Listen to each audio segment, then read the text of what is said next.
create music right now? Well, you might know that your speakers are creating sound and your ears are listening to it. But there's a lot more going on. Here, you all know that your speakers are doing right now is vibrating the particles of air close to it. Then they vibrate air molecule close to them and so on and so forth. And we call it as sound wave. And eventually, when the air molecules close to your ears start vibrating, we hear something called as sound wave. Eventually, when the air close to your ears starts vibrating, we hear something called as sound. But how does something as boring as in molecules going back and forth make us experience something like sound? Well, for that, we need to look at our ears carefully. I mean the entire structure of our ear. So let's look at how different parts of ear work together to make us experience sound. So, our ear can be divided into the outer ear, middle ear, and the inner ear. The outer ear starts with the pinna. It's the part that you can see or touch, or in my case, the part that my mom would twist. Quite often, its job is to collect as much sound waves as possible and channel it into the auditory canal. The sound wave pass through the auditory canal and eventually meet the eardrum, which is shown in green over here. Eardrum is basically a transparent membrane which is super sensitive to the vibration of the ear. So the air vibrates, even the eardrum starts to vibrate. Just like the skin of a drum. As you can see, the eardrums also separates the outer ear from the middle ear. This brings us to the middle ear. The middle ear basically consists of the three tiniest bones of the human body, and they together are called as the ossicles.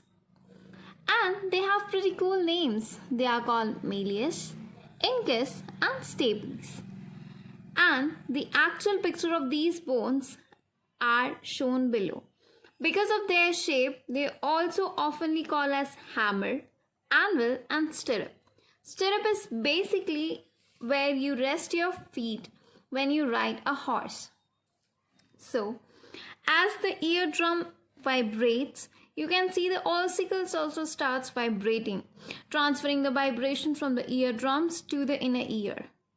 Now, their main job is to increase or amplify the pressure of the sound wave when it reaches the inner ear. But why do we need to increase the pressure of a sound wave?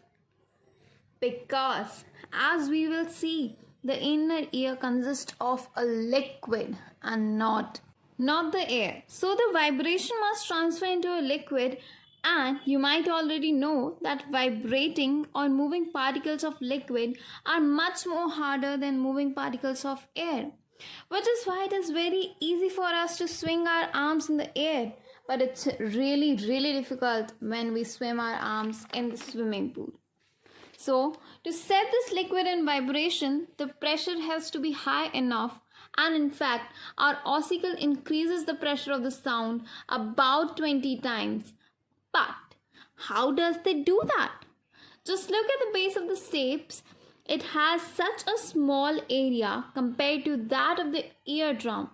So, when force gets transmitted, it gets concentrated in a very tiny area, and you might know that when force is very tiny area, your increase its pressure. And that brings us to the inner ear. The inner ear basically consists of a bony structure, which is shown in purple now. As you can see, the top part, the structure consists of a semicircular rings. They basically help in maintaining or balance our body when we are walking or doing something. Okay, so they are not involved in hearing, so it's not important for us to discuss over here. Now, For us, the part that is involved in hearing is that snail-like structure. This is called as the cochlea. What do it do? Well, although these bones have already started dancing to the music, nothing is heard until and unless these vibrations get converted into the electricity and sent to our brain. And that's exactly what cochlea does. Now, the cochlea is super complex and it's also a little mysterious. So we will definitely not go into the details. But as mentioned earlier, it consists of a liquid, and when the stirrup hits the cochlea, liquid starts vibrating, and then there are some specialized cells in the cochlea which connects to it, and their vibrations are connected into the electrical signals, and these signals go to our auditory nerve all the way to your brains, where it finally gets interrupted as sound. And the cells of your cochlea are amazing. The electrical impulses that they generate are super sensitive to how loud the sound is, how feeble the sound is. The sound is whether of high frequency or of low frequency, and your brain can differentiate the tiniest difference in the sound, so you can understand the different things. So let's just summarize. The outer ear collects all the sound waves, then it sends it to the middle ear, where the ossicle amplifies the sound wave, transferring it to the cochlea, and then the cochlea converts all back and forth motion particles into the electrical signals and send it to our brain.